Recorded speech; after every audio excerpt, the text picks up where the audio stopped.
Islam mengajarkan dua jenis ibadah yang sangat penting bagi kehidupan manusia, yaitu ibadah vertikal dan horizontal. Ibadah vertikal adalah hubungan langsung antara manusia dengan Allah, seperti sholat, puasa, dan haji. Melalui ibadah ini, kita bertujuan untuk memperkuat iman, ketaatan, dan rasa cinta kepada Allah. Di sisi lain, ada juga ibadah yang memiliki dimensi horizontal. Ibadah ini melibatkan hubungan antara manusia dengan sesama makhluk ciptaan Allah, seperti menjaga hubungan baik dengan keluarga, tetangga, dan masyarakat, serta memberikan bantuan kepada orang-orang yang membutuhkan. Tujuan dari ibadah ini adalah untuk mewujudkan kasih sayang, keadilan, dan kesejahteraan dalam kehidupan sosial. Kedua jenis ibadah ini saling terkait dan tidak dapat dipisahkan. Praktik ibadah vertikal yang baik akan mendorong kita untuk berbuat baik kepada sesama, sedangkan ibadah horizontal yang dilakukan dengan tulus akan semakin mendekatkan kita kepada Allah. Salah satu contoh ibadah horizontal adalah zakat. Dalam Islam, zakat bukan hanya sekadar kewajiban ritual, tetapi juga merupakan ibadah horizontal yang memiliki dimensi sosial yang penting. Zakat merupakan bagian dari rukun Islam, yang mengharuskan setiap muslim yang mampu untuk menyisihkan sebagian hartanya kepada mereka yang berhak menerimanya. Zakat memiliki peran penting dalam mewujudkan keadilan sosial dan kesejahteraan masyarakat. Harta yang dizakatkan didistribusikan kepada 8 golongan yang disebut asnaf, diantaranya fakir miskin, mualaf, dan orang yang berjuang di jalan Allah. Pendistribusian zakat ini membantu meringankan beban mereka yang kurang mampu dan mendorong pemerataan ekonomi di antara umat Islam. Di dalam Al-Quran dan hadis, terdapat banyak ayat dan sabda Nabi yang menjelaskan zakat. Zakat tidak hanya diwajibkan sebagai bentuk ibadah, tetapi juga memiliki tujuan mulia dalam kehidupan bermasyarakat. Salah satunya adalah fungsinya dalam pemerataan ekonomi.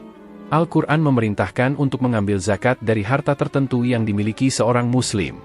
Harta tersebut kemudian disalurkan kepada 8 golongan yang berhak menerimanya, diantaranya fakir miskin dan para mualaf. Dengan mekanisme ini, harta yang dimiliki umat Islam tidak hanya terkonsentrasi pada segelintir orang saja. Zakat menjadi instrumen untuk membantu orang-orang yang kekurangan, sehingga tercipta keseimbangan ekonomi dan keadilan sosial.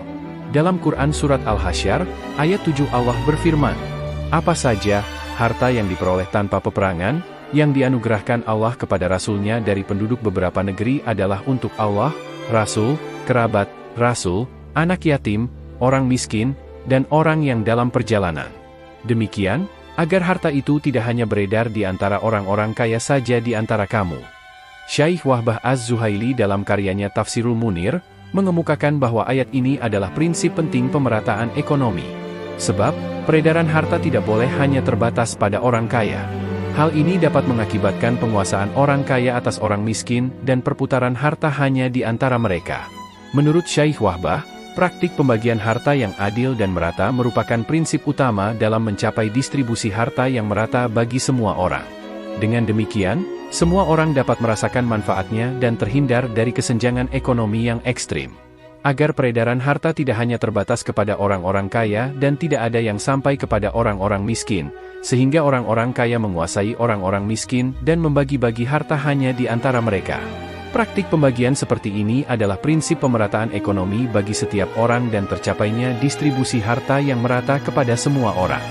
Wahbah Az-Zuhaili, Tafsirul Munir, Jilid 28, halaman 81. Pada ayat lain, Allah menjelaskan bahwa zakat merupakan instrumen penting dalam membangun masyarakat Islam yang adil, sejahtera, dan bertakwa. Zakat membantu meningkatkan taraf hidup kaum duafa dan mendorong mobilitas sosial.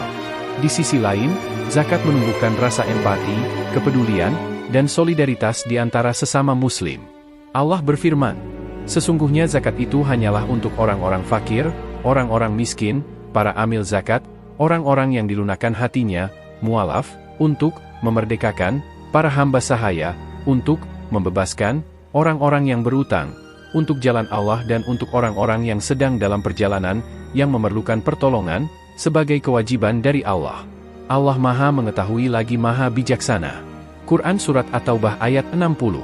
Sementara itu, di dalam hadis riwayat Imam Al-Bukhari dan Muslim dijelaskan, zakat merupakan kewajiban yang harus ditunaikan oleh setiap muslim yang memiliki harta yang cukup. Zakat diambil dari orang-orang kaya di antara mereka dan kemudian didistribusikan kepada orang-orang miskin. Tujuannya adalah untuk membersihkan harta dan membantu orang-orang yang membutuhkan sehingga tercipta keadilan dan kesejahteraan dalam masyarakat. Dari Ibnu Abbas bahwa Nabi Shallallahu Alaihi Wasallam mengutus Muaz ke Yaman. Lalu Ibnu Abbas menuturkan hadisnya, dan di dalamnya disebutkan, sungguh Allah mewajibkan zakat kepada mereka di dalam harta mereka, yang diambil dari orang kaya di antara mereka lalu didistribusikan kepada orang miskin di antara mereka. Hadis riwayat Al-Bukhari dan Muslim. Karena itu, marilah kita bersama-sama menunaikan zakat dengan penuh keikhlasan dan rasa syukur atas nikmat yang Allah berikan kepada kita. Semoga zakat yang kita keluarkan dapat bermanfaat bagi orang lain dan menjadi amal jariah yang pahalanya akan terus mengalir kepada kita di akhirat kelak. Semoga pembahasan kali ini bisa bermanfaat bagi kalian semua. Mohon maaf sebesar-besarnya apabila ada kekurangan di dalam video ini. Jangan lupa like dan subscribe untuk mendukung channel ini lebih berkembang dan bisa memberikan manfaat seluas-luasnya. Apabila ada pertanyaan lain yang ingin kami jawab, silahkan berikan komentar di bawah video ini. Terima kasih banyak.